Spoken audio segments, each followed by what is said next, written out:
Listen to Aloore Radio on Facebook. Aloore Radio, the voice of Oyo State.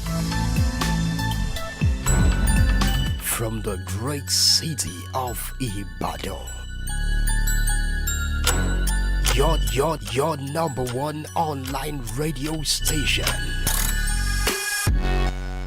We are the voice of Oyo State. Aloore Radio.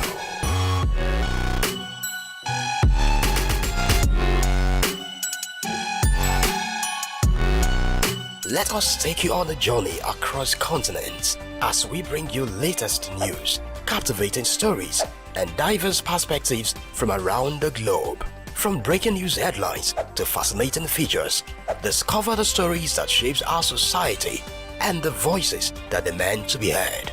It's Newspaper Review on Aloore Radio.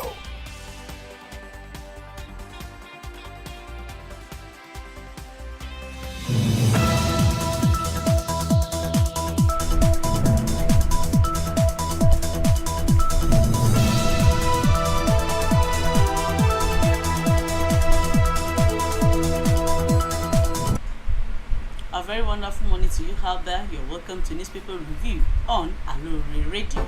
We are transmitting from GSM Studio at the Ministry of Information and Orientation, Secretariat Agodi, Ibadan. My name is Olukemi Omotosho. I have with me the Punch newspaper.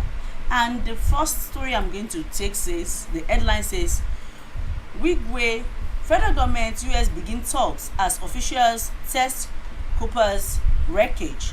That is coming from page 21 of the Punch newspaper, with the riders that says NTSB relocate chopper's engine, rotor blades, landing gears today. Nigeria to support US team. Abiodun Dangote others visit Wigwe Ogunbanjo's family. Late Access Bank CEO Kingsmen protest. And also coming from the front page, I have minimum wage, private sector, state faults labor's push for 1 million naira. That is coming from page 2 of the Punch newspaper.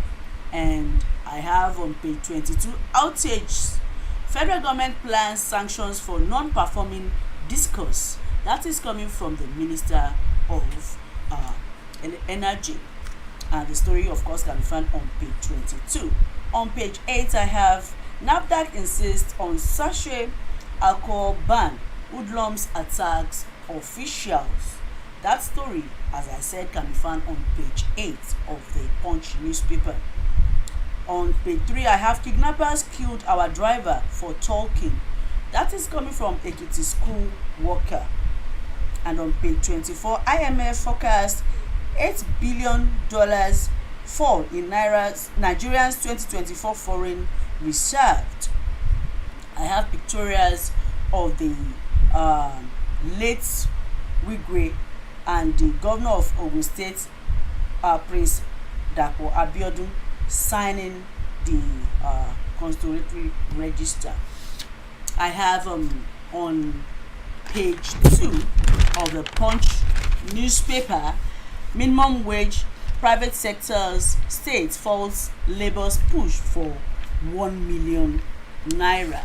These are many more we will bring to you after this short break. Please stay tuned.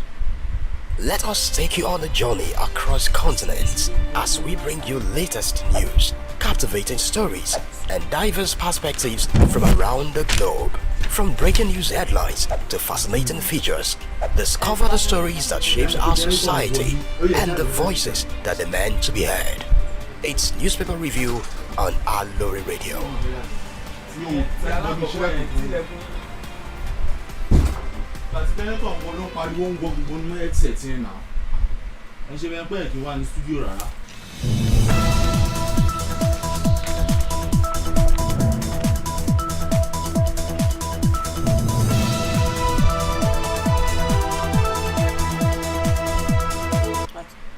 You're welcome back to Newspaper Review on Aloore Radio. You can like and share on Facebook at www.facebook.com/Aloore Radio. On YouTube it is Aloore Radio, and our website remains www.alooreradio.com. Of course, you can call in on 090 39853731. The first story I'm going to take in details is from page 2 of the Punch newspaper, and it talks on labor. Minimum wage, private sector, states falls labor's push for 1 million naira. The organized private sector, Ekiti, Sokoto, and other states have faulted the demand by the Nigerian Labour Congress for the 1 million naira minimum wage, stating that it is not realistic. The NLC president, Joe Ajaero, in an interview on Arise Television on Monday said the organized labour might ask for the 1 million naira during the minimum wage negotiation with the federal government if the value of the naira continues to plummet. Reacting to the proposal, the Minister of Information and National Orientation, Idris Mohammed, said the federal government would make a reasonable decision in line with the national interest and after due consideration of available resources and other factors. In the past months, the cost of goods and services had skyrocketed following the removal of the first subsidy, while the value of naira had continued to fall due to the forex crisis.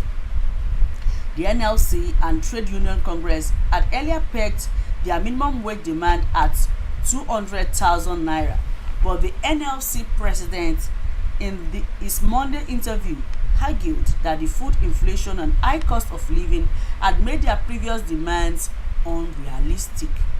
When asked if the union's demand for a living wage could be as high as 1 million naira, Ajaero said, and I quote, "This 1 million naira may be relevant if the value of the naira continues to depreciate. If the inflation continues, the demand for labor is equally dependent on what is happening in the society."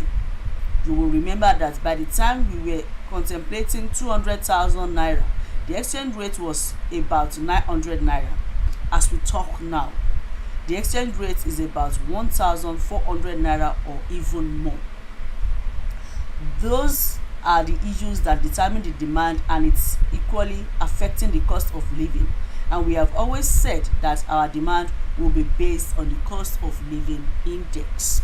He also added that you will agree with me that a bag of rice is now about 60,000 naira to 70,000 naira. A bag of locally produced corn is about 56,000 naira or more. End of quote. If you are interested in that story, of course you can turn to page 2 of the Punch newspaper for the in-depth story. Minimum wage, private sector, states fault labor's